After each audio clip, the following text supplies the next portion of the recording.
Hello नमस्ते Ram Ram ji. Welcome to the yet another video of banking versus life.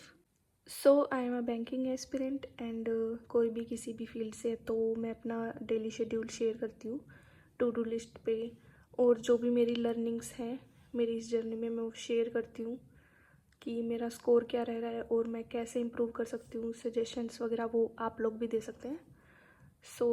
मैंने कुछ mock test लगाए हैं, मैं उनका स्कोर अभी बताने वाली हूँ और पॉइंट्स क्या रिमेंबर करने चाहिए मतलब एग्ज़ाम में जाने से पहले जो मेरे को लगता है मैं वो बताऊँगी। एंड आरआरबी पीओ का है 22 को, और आज आईबीपीएस क्लर्क का प्रीलिम्स का रिज़ल्ट आउट हुआ है तो उसके बारे में भी मैं बताऊँगी कि मेरा रिज़ल्ट क्या रहा। वीडियो में बने रहिए और अपने व्यूज़ भी ज़रूर शेयर करना लास्ट में। सबसे पहले तो मैंने ये मॉक लगाया था आज ही आरआरबी पीओ का। इसमें मेरा स्कोर इतना है, इसमें और भी स्कोर कर सकती थी मैं, बट आई थिंक कुछ था कि भाई इसमें क्लियर नहीं की थी इन्होंने कुछ कंडीशंस वगैरह। अडल्ट्स और एल्डर्स वगैरह का था, फिर चिल्ड्रन का था। तो क्वेश्चन में मेरे को ऐसा लगता है कि उसमें रीड केयरफुली की जो स्टेटमेंट होती है उसमें कुछ और दिया हुआ था, और जो नीचे वो पूरा बार ग्राफ या डायग्राम सा जो भी बनाया हुआ था उसमें कुछ और था। बाकी आप लोग बता देना, आप लोगों ने किसी ने मॉक लगाया हो तो कि कैसा रहा ये मॉक। बट मेरे को तो ऐसा ही लगा कि काफ़ी अजीब तरीके से इन्होंने मतलब क्लियर नहीं था क्वेश्चन में, गड़बड़ लगी मुझे तो लगी। बाकी की तो रीजनिंग इजी थी और क्वांट्स में ही आती है मेरे को दिक्कत जो भी आती है। और रीजनिंग में तो ऐसे कि हाँ ठीक है 25 मिनट्स में पूरा वो हम बना सकते हैं पेपर, जितने भी क्वेश्चंस आते हैं। एक आधी मतलब किसी में स्टक हुए तो ठीक है, वरना ठीक है लेवल ठीक था अगर एग्ज़ाम पैटर्न बेस्ड क्वेश्चन से बता रहे हैं तो। बट ये वाले जो क्वेश्चंस अगर सेम नाम के मतलब डिफरेंट नेम्स नहीं होंगे तो इनको आप थोड़ा देख के करना, पूरा पूरा नाम लिखना पड़ेगा, थोड़ी स्पीड पे ध्यान देना। लास्ट वाला से मतलब जो है उसको ज़्यादा अच्छे से लिख देना, तो अपने हिसाब से थोड़ा सा देख लेना कि कैसे क्या करना चाहिए आपको। और अभी तक तो सभी ने स्ट्रेटेजी वगैरह जो भी है कैसे अटैम्प्ट करोगे सब कुछ बना लिया होगा, तो जो आपके मॉक में चल रहा हो जैसा वैसे ही अपना बना के रखना। और बाकी मैंने सेक्शनल्स पहले के लगाए हुए हैं तो इनमें आप मेरा स्कोर देख सकते हो। अपना भी स्कोर ज़रूर शेयर करना। लाइव जो रिसेंट का हो आप उसका कर सकते हो। एक जैसे स्मार्ट कीड़ा पे चला हुआ था और टेक्स्ट बुक पे जैसे ये 14 था, एक 15 हो रहा है था। कोई लगाए तो उसको बताना, अगर मैं भी लगाऊंगी तो बता दूंगी। हालांकि ट्रैवल करना है तो देखते हैं। मेरे को यहाँ एक क्वेश्चन में डाउट है तो वो आप लोग मुझे ज़रूर बताना एक बार। क्वेश्चन नंबर है ये, किसी के पास टेक्स्ट बुक का सब्सक्रिप्शन है तो ये वाला क्वेश्चन एक बार देख के बताना। इसमें आप नोट करो ये वाली condition, T sits second to right of J and sits immediately between O and D. ठीक है, T sits beside E, T E के बिसाइड में बैठा है मतलब पास में बैठा है, बिसाइड मतलब पास में। और क्याउ सिट्स बिसाइड ए, ये दोनों कंडीशन ऐसे दी हुई है, क्याउ सिट्स बिसाइड ए और टी सिट्स बिसाइड ई। ठीक है, देखने में मेरे कोई दिक्कत हो रही हो तो फिर एक बार अच्छे से आप क्वेश्चन देख के बना के बताना। हालांकि मैं सॉल्यूशन दिखा देती हूँ कि इसमें टी और ई अलग अलग जगह पे बैठे हुए हैं और क्याऊ और ए एक साथ में बैठे, और एक और में था कि एक साथ बैठे हुए हैं कि आई और डी भी एक साथ बैठे हुए हैं, आई सिट्स बिसाइड डी, ऐसे करके।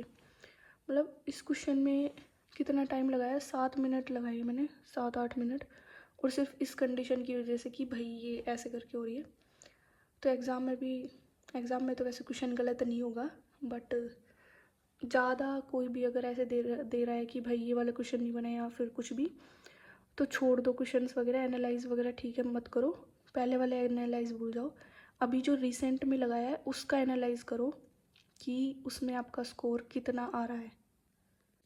इस वाले के बाकी के क्वेश्चंस तो ठीक थे, बस इस वाले ही इस पजल में मेरा टाइम लगा है कि ये क्यों नहीं हो रही है ऐसे करके। ओ टी टी मैं बार बार टी और ई को ही देखे जा रही हूँ कि हाँ मेरे को ये वाली बनानी है पूरी ऐसे करके कि भाई मेरे को टी और ई की बनानी है। बाकी क्वेश्चंस ठीक है, थोड़े बहुत से ट्रिकी थे तो थे। इसके बाकी जो अल्फ़ाबेट टेस्ट वाले होते हैं ये भी थोड़ा सा था, लेंदी कह सकते हैं, ट्रिकी वगैरह कुछ नहीं।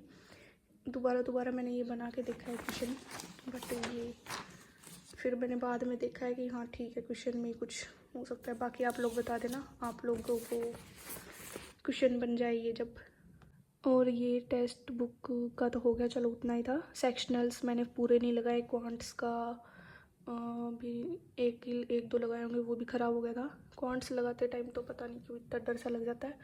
और रीजनिंग के चलो ठीक है 8 लगाए हैं। बाकी आरआरबी कलर के टाइम पे आरआरबी कलर का ही लगाऊंगी भाई, ज़्यादा टाइम नहीं लगेगा। और ये मैंने दिया था, लाइव चल रहा था स्मार्ट किडा पे, आप लोगों में से किसी ने दिया हो तो बताना। इसमें मेरा स्कोर इतना है, ठीक है, बस इसमें ही है सबसे ज़्यादा सही, जो मेरे को लग रहा है कि मेरा स्कोर सही है ऐसे करके। इसमें ठीक है, इजी था वैसे तो, इजी कह सकते हैं इस वाले टेस्ट को, कि वही इतना हार्ड नहीं था ये। बाकी इसमें मैंने 36 इसमें किए थे, 26 इसमें, मतलब क्वांट्स में 26 हाईएस्ट इसमें ही हुए थे, ठीक लेवल पे। इस टाइप के क्वेश्चंस आ जाए तो बन जाए, अदरवाइज़ तो बनने काफ़ी मुश्किल है।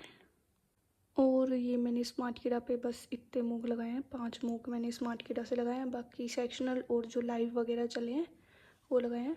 बाकी मैं आपको अभी रिसेंट वाले का दिखा देती हूँ पूरा, कि कैसे क्या क्वेश्चंस थे इसमें स्कोर ठीक है थोड़ा सा। इसके क्वेश्चंस के लेवल रीजनिंग का ठीक था। बाकी ये वाला क्वेश्चन नहीं बना मेरा, नहीं बना मेरा, मैंने बनाने की कोशिश तो करी है इस वाले की, पर ये नहीं बना। थोड़ा सा हाँ ये लेंथी है ये वाला क्वेश्चन, टाइम कंज्यूमिंग वगैरह जो भी कह सकते हैं। बट अभी ये मेरे बनाने की इच्छा भी नहीं हो रही कि मैं इसको बनाऊं। रीजनिंग का लेवल ठीक है। ये वाली जो पज़ल थी ये मैंने बनाई थी, पर फिर मुझे लगा कि शायद मेरी गलत होगी, फिर मैंने इसको स्किप कर दिया था कि नहीं मुझे नहीं करनी है, मैंने इसको हटा ही दिया था। और ये गलती बन रही थी फिर मेरी, देख सकते हो आप, MJKFI क्या बना रही हूँ मैं, MNIEG ऐसे करके कुछ बनती ये, पर ये मैंने गलत कंडीशंस को किया। और जैसे ये न्यूमेरिकल वाले आते हैं तो इसमें आप और +1 और E1 -2 ऐसे करके क्वेश्चन होते हैं, तो वो आप ऐसे कर सकते हो और में +1। तो जिसमें पहले +1 करना हो ना, पहले उनको +1 करते चलो, बाकी छोड़ दो, फिर बाद में जो बाकी के हैं उनको बाद में करते चलो। और एग्ज़ाम में अभी तो हम थोड़ी सी कंजूसी कर लेते हैं कि भाई ठीक है बिचा सा जो भी जैसे क्लोज लिख रहे हैं, एग्ज़ाम में पूरा खुला कंडीशन नोट करनी है, जिसकी वजह से हमें क्लियर कंडीशंस दिखें और अच्छे से वो क्वेश्चन बन जाए। ये वाली मिस्टेक होती है। सीट्स वगैरह पूरी भरनी है, जितनी भी लेनी है ले और भर दो, बस शीट्स को भर दो अच्छे तरीके से बिल्कुल, और अपने जो जर्नी है उस पर भरोसा करो अच्छे से। तुमने मेहनत करी है बहुत ज़्यादा, जितनी भी करी है उतना बहुत है अभी के लिए, और आगे बढ़ते रहो। बस मैंने तो इतने ही मॉक्स लगाए थे क्वांट्स में इतने। बाकी क्वांट्स की मेरे को यही है कि भाई DI arithmetic, number series, quadratic, इनमें से जो बनता चलेगा मैं बनाऊंगी, बाकी स्किप करती चलूँगी, क्योंकि क्वांट्स में ना तो इतना टाइम है, और बस रीजनिंग में ये है कि 40 में से 40 करने की कोशिश करनी है। और जो क्वांट्स है उसमें अर्थमेटिक DI तो भाई चलो ठीक है, थोड़ा सा टाइम कंज्यूमिंग ज़्यादा लगी तो ठीक है, अदरवाइज़ मैं लगा देती हूँ 4-5 मिनट DI में। पहले 1 लाइनर ही करने की कोशिश करेंगे हम, पहले पूरा गो थ्रू हो जाएंगे 1 लाइनर से, 1 लाइनर करेंगे, नहीं हो रहा है तो छोड़ देंगे। एक आधी बार अप्रोक्सीमेशन भी इतनी टाइम कंज्यूमिंग आ जाती है, और स्मार्ट किडा के मॉक्स में तो ये बहुत होता है कि क्वांट्स में अप्रोक्सीमेशन इतनी टाइम कंज्यूमिंग और लेंथी सी लगती है थोड़ी मेरे को। एंड अर्थमेटिक के जो क्वेश्चंस होते हैं कई इजी आ जाते हैं DI से, और 1 लाइनर से भी काफ़ी इजी आ जाता है। तो प्रॉफिट एंड लॉस, इन्वेस्टमेंट वाले ये जो क्वेश्चंस किसी से बन जाए तो करना, अपने मिक्सचर और एलिगेशन वाले भी ठीक ठाक ही आ जाते हैं लेवल के कभी कभी, तो वो तो एग्ज़ाम देख के पता चलेगा। लास्ट ईयर तो काफ़ी लेवल था एग्ज़ाम का, मेरी वाली शिफ्ट का तो इस ईयर देखते हैं। लास्ट ईयर कट ऑफ से शायद 2-3 मार्क्स कम थे मेरे, और इस वाले एग्ज़ाम में बाकी देखते हैं कैसा जाएगा। अब हम बात कर लेते हैं कि हमको कौन कौन से पॉइंट्स एग्ज़ाम में जाने से पहले ध्यान में रखने हैं।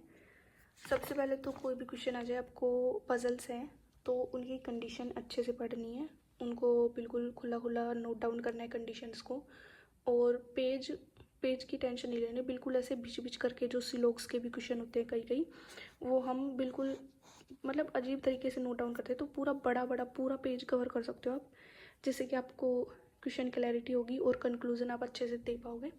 ठीक है, तो क्वेश्चन हमको रीड अच्छे से करना है, केयरफुली अच्छे से रीड करना है, और अगर क्वेश्चन टाइम कंज्यूमिंग है तो उसको स्किप कर देना है। कंडीशन 1-1.5 मिनट नोट मतलब 1-1.5 मिनट लगा दिया, उसके बाद कुछ समझ में नहीं आ रहा कि क्या करना है इस क्वेश्चन में, तो आगे बढ़ जाना है। फिर बाद में जब सब हो जाएंगे उसके बाद दोबारा आप उस क्वेश्चन पे आ सकते हो। पजल्स की रीजनिंग की बात कर रही हूँ, और क्वांट्स के लिए भी ऐसा ही हो सकता है कि भाई मेरे को मतलब कई क्वेश्चन होते हैं जैसे प्रॉफिट एंड लॉस इन्वेस्टमेंट के क्वेश्चन हो गए कि ये काफ़ी ईजी है, हो सकता है मेरे से, तो उसमें भी आप एक बार के लिए उसको छोड़ दो, दोबारा आप उस पर स्विच कर सकते हो। इसके बाद टेक पेजेस अच्छे से लेने हैं, कोई और लेते जाना है जितने भी आप चाहो, और एक क्वेश्चन में स्टक नहीं होना है बिल्कुल भी कि 4-5-6 मिनट एक क्वेश्चन में लगा दिए। हल्का सा भी 1-1.5 मिनट से फालतू लगे तो स्किप करके अगले क्वेश्चन पे बढ़ जाओ। लास्ट में सिंपल क्वेश्चंस होते हैं मोस्टली, और अपनी जर्नी को ट्रस्ट करना है कि मैंने बहुत ज़्यादा मेहनत की है। अभी चाहिए हाल फिलहाल में आप काफ़ी डाउन गए हो, जो भी चला है, जैसे भी किसी की अपनी सिचुएशन होती है सबकी, तो उस हिसाब से अपने आप को पूरा कॉन्फिडेंस में रखना है और पैनिक नहीं करना है क्वेश्चन में स्टक कर जाओ तो। एंड क्वेश्चन को कॉन्फिडेंस से एग्ज़ाम में जाओ तब भी कॉन्फिडेंस रखो, दूसरों की बातों में कुछ भी बोलते हैं लोग इधर उधर, जो आपको अपने से मतलब होना चाहिए।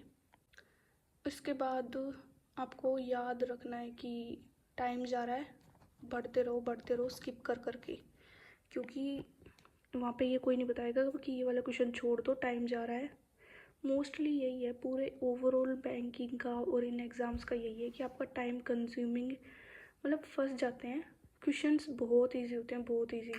घर आके बाद में हम खुद बनाने लगेंगे तो ऐसा लगेगा ये वाला क्वेश्चन मैंने क्यों छोड़ा। तो थोड़ा सा पेशेंस लेवल अपना बना के रखना है, पेशेंस बना के रखना है, कॉन्फिडेंस लो नहीं होने देना है, बिल्कुल अपना हाई पे जाना है।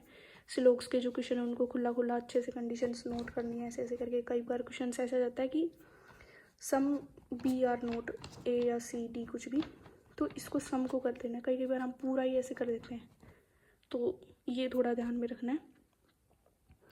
और इनइक्वालिटी के क्वेश्चंस का जो एरो वगैरह होता है उनको ध्यान से देखना है आपको। पजल्स की कंडीशन अच्छे से नोट करनी है। ओक्टागोन की शेप आप देख सकते हो, 8 पर्सन्स होते हैं इसमें, सब कॉर्नर मिक्स वगैरह जो भी है। और एक जो मेरा पॉलीगॉन का क्वेश्चन था, वो पॉलीगॉन में कैसी भी शेप हो सकती है वो आपको बता देगा, रेक्टेंगुलर है, स्क्वायर है या फिर कैसी है, तो उस हिसाब से आपको देखना है। हेक्सागोन में 6 होते हैं। और ये क्वेश्चन तो मैंने दिखाया ही था कि वो सेक्शनल वाला बना लिया था, बिसाइड्स वाला। इसके अलावा सुबह स्क्वायर क्यूब्स एंड टेबल्स को थोड़ा रिवाइज करना है, और बस कॉन्फिडेंस के साथ आपको एग्ज़ाम में जाना है। अच्छा होगा पेपर काफ़ी ज़्यादा, अपने ऊपर विश्वास रखना है, सब अच्छा से हो जाएगा। थोड़ा क्वेश्चंस टाइम कंज्यूमिंग होंगे, स्पीड और एक्यूरेसी दोनों पे ध्यान रखना है, नेगेटिव नहीं जाने देना है बिल्कुल भी। बाकी पेपर बढ़िया होगा एकदम। अब अगर कोई लास्ट तक आ गया है मेरी वीडियो देखते देखते, तो IBPS क्लर्क का मेरा रिज़ल्ट इन है, प्रीलिम्स मेरा हो गया है, बट मेंस की मेरी इतनी कुछ तैयारी है नहीं, तो देखते हैं RRBPO देने के बाद कैसे क्या तैयारी का रहेगा। 2-3 दिन अभी जाने वाले हैं इसमें। 29 को मेंस है, फिर 6 को फिर है 6, और कितनी 1-2 डेट्स कितनी है इसमें RRB क्लर्क में, और कितनी डेट्स हैं वो बताना आप। 6 दिसंबर से स्टार्ट है ना, तो काफ़ी टाइम गैप नहीं है, 4-5 दिन यहाँ पे है, 4-5 दिन यहाँ पे बीच बीच में, तो RRB क्लर्क पे ही थोड़ा। बाकी मेंस के भी सेक्शनल्स वगैरह मैं लगाऊंगी, 1-2 PDF वगैरह रीड करूँगी करंट अफेयर्स की, क्योंकि कुछ भी नहीं किया है मैंने। बाकी आप लोग बताना, आप लोगों का IBPS क्लर्क का रिज़ल्ट क्या रहा, किस किस का इन हुआ है, किस किस का आउट हुआ है। और पॉजिटिव रहना है, जैसा भी है, इन है या आउट है, जो भी है। आने वाले एग्ज़ाम्स की तैयारी करनी है अच्छे से, जितने भी एग्ज़ाम हुए अच्छे से। तो so yes, tata bye bye, take care, ध्यान रखिए अपना, और जीवन में वही काम करिए जो आपको करना अच्छा लगता है, जिससे करके आपको खुशी मिलती है, सुकून मिलता है। और एग्ज़ाम की तैयारी करते रहिए। ऑल द बेस्ट सबको। Bye bye.